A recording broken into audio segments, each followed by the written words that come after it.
aurait existé, on aurait dit, oh là là, on recopie très précisément ce qu'il dit. Tu dis toi-même, c'était pas des journalistes, c'était pas des gens qui rentraient le soir, qui étaient là. Puis en même temps, tu dis, oui, mais il y avait quand même des gens qui étaient des journalistes et qui, quand ils rentraient le soir, disaient Jésus a dit, Jésus a, etc., etc. Donc ça atteste de la vérité de Jésus. Mais non, au contraire, je pense que ça atteste de la fiction Jésus. C'est-à-dire que, un peu comme dans les écoles d'écriture, on vous dit, voilà, éléments de langage pour écrire un évangile. Et dans les éléments de langage pour écrire un évangile, on dit il a dit ceci, il a dit cela, il a dit ceci. Ça n'atteste pas de la vérité historique, ça atteste de la vérité d'une forgerie d'écriture des évangiles qui était extrêmement nombreux sur des supports qui étaient à l'époque des peaux d'animaux. Et à l'époque, il a fallu en gratter certaines, ce qu'on appelait des palimpsestes, c'est-à-dire qu'il y avait plein de textes de l'Antiquité, puis on a dit, allez hop, on gratte, et puis on va écrire des évangiles. Puis tous ces évangiles ont disparu, non pas parce qu'ils ont été détruits, mais parce que le temps a fait qu'on en a gardé quelques-uns. Et puis après, on a écrit là-dessus, et donc, à chaque fois qu'il y avait des trous et des manques, la patristique est arrivée, les pères de l'Église. Et ils ont dit, bon là, il y a un truc qui va pas, comment on peut expliquer? Allez hop, on va expliquer ceci, on va expliquer cela. La sexualité, la condamnation de la sexualité se trouve pas dans les évangiles. C'est saint Augustin qui s'en vient sexualiser le péché originel en nous disant ça se transmet du fait de naître, le péché originel est transmis. On dit moi je suis pas responsable, moi j'ai pas mangé la pomme. Pourquoi est-ce que je subirais les effets, les foudres de Dieu du fait que Ève ait un jour consommé de la pomme? Donc je pense que moi j'ai voulu vraiment faire quelque chose sur sur la question de l'historicité de Jésus, mais sûrement pas ce que les pères de l'Église en ont dit, sûrement pas ce que la scolastique a pu en raconter. Je trouve ça intéressant ce qu'il vient de dire parce que je trouve ça très théorie du complot parce qu'il parle de comme s'il y avait des écoles de forgerie à l'époque et qui ont, ce que j'aime bien, quand il le dit, il dit oui, et puis il y avait eu plein d'évangiles. Il y avait plein, mais en fait on ne les retrouve plus. Donc, et il y en a quelques-uns qui ont été gardés. Tu dis, ben en fait, elles sont où tes preuves du fait que tu en avais plein qui existaient si tu me dis que justement on ne les trouve plus? Après, j'ai pas lu son livre, donc peut-être dans son livre il explique, mais juste dans sa citation là, il dit donc il y avait plein de trucs qui ont été faits, mais en fait ça n'existait, ils ont vite été détruits et n'existent plus, mais je vais quand même faire comme si elles existaient. Je trouve ça intéressant comme citation. Ouais, ouais, surtout qu'en plus, là, il a cité les évangiles qui sont écrits sur des papiers, des papyrus. Euh, donc, comme il a dit, c'est des matériaux périssables, hein. Il y a d'autres il y a d'autres types de traces. Il y a des traces épigraphiques, archéologiques. Et puis, épigraphiques, ce sera plus des choses qui sont impérissables. Mais lui, il dit, c'est pas parce qu'ils ont été détruits, mais parce qu'on ne les a pas gardés. Mais justement, pourquoi les gens ils recopient sur les papyrus après, au fur et à mesure, etc. Parce que justement, c'est un type de support qui est périssable, mais en plus de ça aussi, pour la diffusion du message. Je ne sais pas s'il est au courant, mais pour info, par exemple, il dit voilà, on les a pas gardés, etc. Mais le nombre de manuscrits qu'on a pour le Nouveau Testament en grec, c'est plus de 5500. Et puis avec les autres langues, c'est plus de 20 000. Donc, en fait, c'est même avec les scribes, il dit que voilà, c'est romanesque, voilà, ils ont construit un tas de choses, alors que les scribes, non, ils étaient là pour recopier et c'était des gens compétents, c'était leur métier, si on peut dire. Donc, tout ce qu'il dit, comme tu as dit, moi, j'aimerais bien en voir les preuves et les sources, sur quoi ils se basent pour dire tout ça, tant sur les scribes, tant sur les évangiles qui n'ont pas été gardés, etc. Donc, moi, encore une fois, Et, je et, vois pas où il en vient.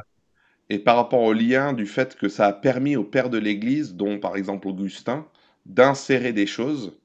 En fait, j'ai du mal à voir la liaison entre ça et le fait qu'Augustin a pu en Ouais, tu voulais profiter pour réagir. insérer des choses sur la condamnation de la sexualité. Rémi? Ouais, c'est... Non, non, Joey, vas-y. Ah, Je Joey, trouve pardon. que, je trouve que, je trouve que dans ce que dit mon frère ici, c'est une salade de mots qui n'a aucun sens et que on doit essayer d'interpréter ce que lui-même dit et il associe trois ou quatre périodes historiques et les amalgame totalement ensemble. Il dit, il n'y a personne qui écrivait les notes de Jésus. C'est absolument incroyable de dire ça. Les Juifs sont la culture du livre, la seule sur pratiquement toute la planète, en tout cas de cette partie de la planète à l'époque. C'est pas concevable qu'un rabbin respecté comme Jésus, ses disciples ne prenaient pas des notes. On croit que Matthieu a pris des notes de ce que disait Jésus parce que Matthieu était un publicain et il savait écrire, il savait compter, etc. Ensuite, il dit il y a, des textes sont disparus et on les a pas, et les pères sont venus insérer des idées. Mais d'où il sort cette idée? On sait très bien que dès le deuxième siècle, tous, tous les leaders d'église principaux savent que les évangiles, il y en a quatre, et qu'il y a des lettres de Paul qui vont avec, et qu'il y a même une Apocalypse et d'autres lettres des autres apôtres. Ils le savent, et on a au moins une quarantaine, voire une soixantaine de manuscrits qui existent encore des premiers deux siècles, trois siècles de cette période-là. Donc, et quand on fait la critique textuelle, on voit que les textes sont intacts, à part les variantes qu'il y a. Ensuite, il parle de fait qu'on a des palimpsestes qu'on ajoute, qu'on enlève. Et puis ensuite, il y a Augustin qui commence à parler, à faire de la théologie. Mais ça n'a rien à voir. On a une trace qui commence au moment à partir de la résurrection jusqu'à dans l'église du Moyen Âge avec des textes à chaque époque. Et c'est ça qu'on n'arrive pas à comprendre de quoi il parle. Ouais. Ce qui serait très intéressant, c'est qu'ils viennent avec un autre Nouveau Testament, euh, une autre version de l'histoire. Alors, on a quelques éléments critiques textuels, notamment la fameuse finale de Marc, où il y a une finale courte, une finale longue, etc. C'est très intéressant à étudier et c'est absolument pas, pour moi, une difficulté. Enfin, c'est une difficulté pour quelqu'un qui ne veut pas chercher, mais je veux dire, c'est pas vraiment une difficulté. Mais on n'a pas de Nouveau Testament alternatif. C'est pas vrai. On n'a pas un palimpseste complet du Nouveau Testament. C'est-à-dire une première couche qui sera un Nouveau Testament et puis une deuxième couche qui sera un autre Nouveau Testament. Ça n'existe pas en fait. Donc en fait, il comprend quelques petits éléments de codicologie, quelques petits éléments de critique textuelle. Il sait qu'un texte peut s'effacer et se réécrire. Et à partir de là, il faut jeter le doute sur l'ensemble du Nouveau Testament qui, lui, se confirme mutuellement par les 25 000 manuscrits qu'on a. Ça n'a aucun sens logique. Aucun sens logique. Et concernant la sexualité, c'est très intéressant parce qu'il est en train de dire, alors il y a deux choses. Il est vrai que le péché originel a été compris de manière différente dans l'histoire et on s'est posé la question, quel est ce péché?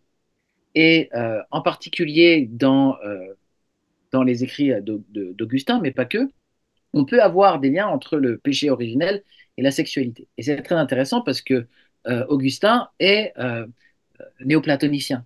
C'est-à-dire qu'il a hérité d'une pensée qui est une pensée grecque et qui, globalement, voit l'esprit comme quelque chose de grand et le corps comme quelque chose de mauvais. Je fais un peu simple.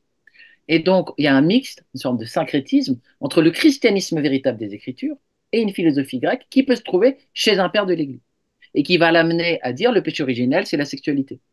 La réalité, c'est qu'il dit, mais le péché originel, lui, par contre, bah, ça n'existe pas dans l'Écriture. Non, c'est pas que ça n'existe pas, c'est que ce n'est pas décrit comme on pourrait le penser quand on est un chrétien influencé par le platonisme au IVe siècle. Mais par contre, il est bien écrit chez Paul que par un seul homme, le mal est entré dans le monde, Adam, on va aller voir ça dans Romains 5, on peut aller voir dans 1 Corinthiens 15, et par un seul homme, Jésus-Christ, finalement, la vie est revenue. Ouais, je paraphrase. Et donc, il y a bien quelque chose qui s'est passé avec le premier homme qui a affecté toute la création et toute la nature humaine. Ça s'appelle le péché. On a plutôt tendance à penser que c'est un péché de désobéissance et d'incrédulité plutôt que de sexualité. Et puis voilà, c'est tout. Donc, il y a bien un péché originel et il faut simplement faire une étude théologique des pères de l'Église.